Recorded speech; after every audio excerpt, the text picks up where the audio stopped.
शहर में कमाई राजा जी, अपने शहर में कमाई राजा जी। ले ली न जाके एगो लोन पे टेम्पो, गौरी बाजार में चलाई राजा जी।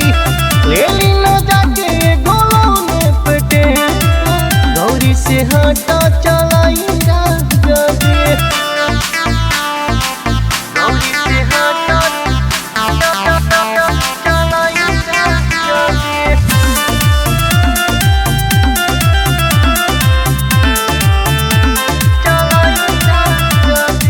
सुबह के गइल राजा सझिया के अइबा, मिली न दुख सुख में हरी के पैबा, मिली न दुख सुख में हरी के पैबा।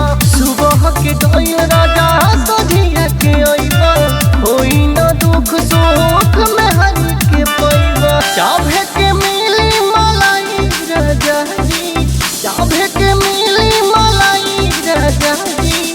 ले ली न जाके एगो लोन पे टेम्पो, गौरी से देवरिया चलाई राजा जी।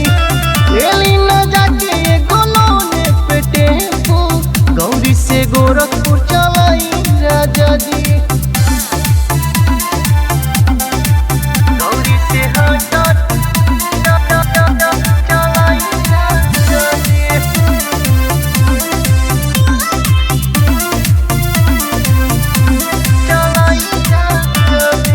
गौरी से टेंडवा से भरी हम सवारी, होते दुपुर रुदलपुरी हम उतारी, होते दुपुर रुदलपुरी हम उतारी। गौरी से टेंडवा से भरी हम सवारी, होते चौरी चौरा मोतीराम भी हम उतारी। होई पिंटू पवन कमाई राजा जी, होई पिंटू पवन कमाई राजा जी। लेनी न जाके एगो लोन पे टेम्पो, गौरी से हटा चलाई राजा जी। लेनी न जाके एगो लोन पे टेम्पो, गौरी से रुदलपुर चलाई राजा जी।